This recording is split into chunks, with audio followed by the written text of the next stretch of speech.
Chapter 1, July. Shane had never wanted anything so badly in his life. His goal was right in front of him, and nothing would stop him from reaching it. "You wish, Hollander?"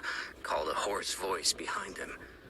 Shane felt like his chest was going to explode, but he huffed and pushed himself harder, refusing to give up. The pounding of sneakers on the trail and of Shane's own heartbeat almost drowned out the laughter behind him. Shane tried to ignore it all as he focused on the trail exit just ahead. Suddenly, Ilya was right beside him, drenched in sweat, t-shirt balled up in one fist. Ilya winked at him before speeding past him like a cartoon character. Shane grunted in frustration and tried to catch up, but Ilya's long legs and seemingly superhuman stamina were making it impossible. Ilya reached the end of the trail first, arms raised in victory. Then he collapsed on a grassy patch at the edge of the small parking lot. Shane stumbled over to him, gasping and swearing. He put his hands on his knees as he waited for breathing to stop being painful. "Fuck," he wheezed. "You." Ilya flopped onto his back, shaking with laughter. He mopped at his forehead with the damp shirt he was holding. "I almost let you in. Liar. The view was not bad.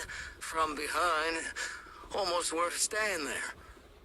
Shane didn't know how his boyfriend was able to speak in full sentences. "Shut up. I like those little shorts." Shane laughed, but it sounded more like a steam engine puffing. "Thanks." Ilya pulled himself up to rest on his elbows. He closed his eyes and tilted his head back, rolling it gently from side to side. His hair was soaked, curls sticking to his face and neck, and his chest glistened with sweat. The crucifix he always wore around his neck was resting on his shoulder. Shane dropped to his knees beside him. "I hate that you can outrun me like that. It doesn't make sense." Ilya opened one eye. "Maybe you should eat carbs." "I eat healthy carbs." "You eat nothing. You smoke." "Almost never. You had a cigarette last night." "How do you know?" "I have a nose." Ilya booped the tip of Shane's nose. "A cute one." Shane tried to glare at him, but he couldn't keep it up, not when Ilya was smiling at him like that. Instead, he gently adjusted Ilya's crucifix, moving it to rest in the middle of his chest. "So you like the shorts, huh?" They were a shorter style than the basketball ones he usually wore to work out in. Something new Shane was trying. His hair was longer than it had ever been, too. He'd grown it out during the playoffs, and Ilya had protested when Shane had suggested it was time to get it cut. He'd let Shane shave his terrible, patchy excuse for a playoff beard, though. Ilya traced the hem of one leg of the shorts where it was pulled tight against Shane's thigh. "I think your dick would rip right through these if you got hard." "Oh, wow. Yikes." Shane glanced around. They were the only ones in the parking lot, which was secluded by thick trees on all sides, but they were still in public. Let's not test that here. Without warning, Ilya grabbed him and rolled them both until Shane was on his back. Ilya stretched out on top of him, grinning down at him. Shane shoved at his sweaty chest. "You're disgusting." "We are both disgusting." Ilya dipped his head and kissed him quickly. "Enough," Shane said, though he didn't sound like he meant it. "We should go home. Shower." "Fine." Ilya sprang off of him, then offered a hand to help Shane up. "You're just full of energy," Shane grumbled, taking his hand and allowing himself to be hauled up. "I can think of ways to use it up," Ilya said. God, Shane wished. "We have that call with Farah soon." He started walking toward the car. Ilya sighed heavily behind him. "Why do we need this call?" "Because she's our agent and it's her job to, check in on us."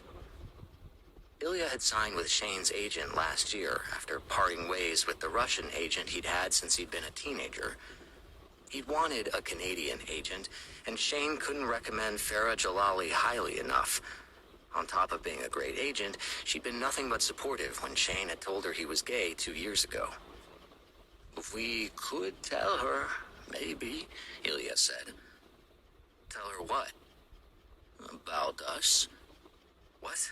Today? Now? Despite the summer heat and his blood still churned up from the run, Shane suddenly felt icy cold. Ilya shrugged easily. She probably knows already. The panic alarm that lived inside Shane started blaring. Why would she? We are together at your cottage. You are gay. I am hot. It's a bit soon. We should talk about it more. Figure out how to word it, and...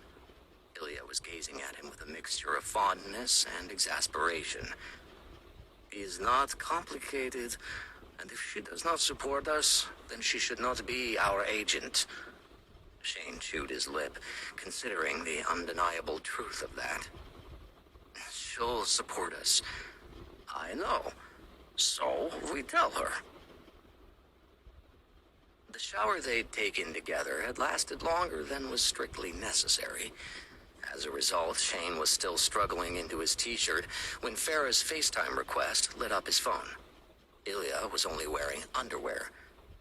Should I answer? Ilya asked, picking up Shane's phone from the dresser. No, get dressed. Shane snatched the phone and accepted Farah's request. Her face filled the screen, elegantly put together as always.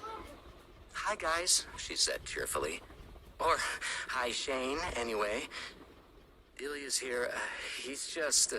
Shane trailed off, momentarily distracted by Ilya's low-slung shorts and bare torso. Hi, Farah, Ilya called out. Farah smiled, probably used to dealing with idiot hockey players by now. She was only about 10 years older than Ilya and Shane, but seemed twice as mature as they'd ever be. Hi, Ilya. Are you guys having a nice summer? Great. Yeah, Shane said, probably a little too enthusiastically. He was nervous, and he'd just realized that they were doing this video call from his bedroom, which was probably a bit weird. He sat on the edge of his bed, holding the phone at eye level. How's your summer going? Busy? Ilya joined Shane on the bed, still tugging his t-shirt into place. Farah glanced between them, probably noticing that they both had wet hair. Fuck.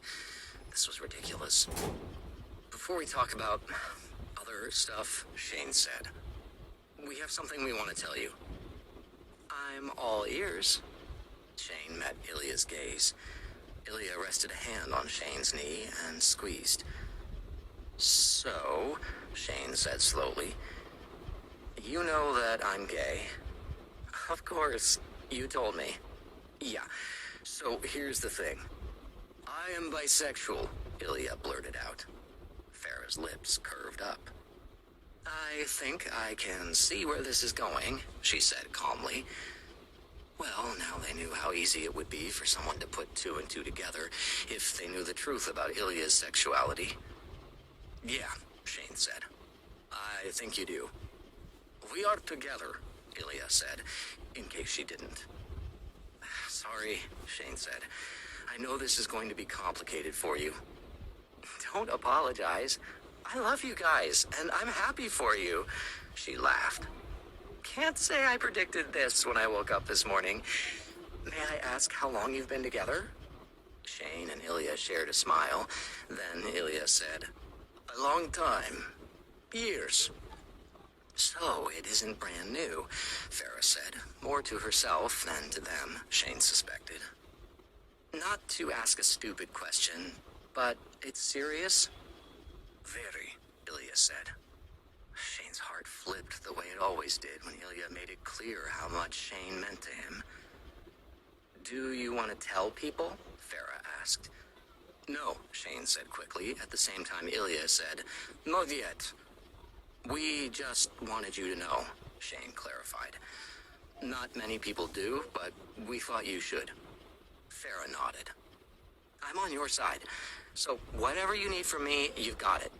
There's no precedent for NHL rivals being romantically involved, obviously, so we're in uncharted waters here. Whatever happens, it definitely won't be boring. I wouldn't mind boring, Shane mumbled. Shane loves boring, Ilya said. Farah laughed. Well, good, because I have a whole list of boring stuff to go over with both of you. They talked about endorsement opportunities, about the scheduled air date for a documentary ESPN had made about their rivalry, about Shane's impending free agency at the end of this upcoming season, about the charity hockey camps that started next week. None of it, as far as Shane was concerned, was boring. I'm looking forward to seeing the documentary, Farah said. Their Scott Hunter doc was fantastic. Did not see it, Ilya said flatly. I guess they didn't quite capture the real story about you guys, though. No, Ilya and Shane had both been very careful not to give that away. Not that they'd had a lot of direct involvement in the documentary. They'd sat for separate interviews and had endured a bit of the film crew following them around for a couple of days last season, again, separately. But as far as Shane knew, the doc was mostly going to consist of existing game footage and interviews with other people. As soon as their call with Farah ended, Ilya pinned Shane on the mattress, holding his wrists and kissing him breathless. That went okay, Shane said between kisses. Oh, it was great. I told you. Shane loved Ilya so much it physically hurt to contain it some days. He didn't want to be a gay icon or deal with any of the attention they would get from the hockey world, both good and bad, if they ever disclosed their relationship. But he wished he could love Ilya openly without dealing with any of that. Maybe one day, after they were both retired.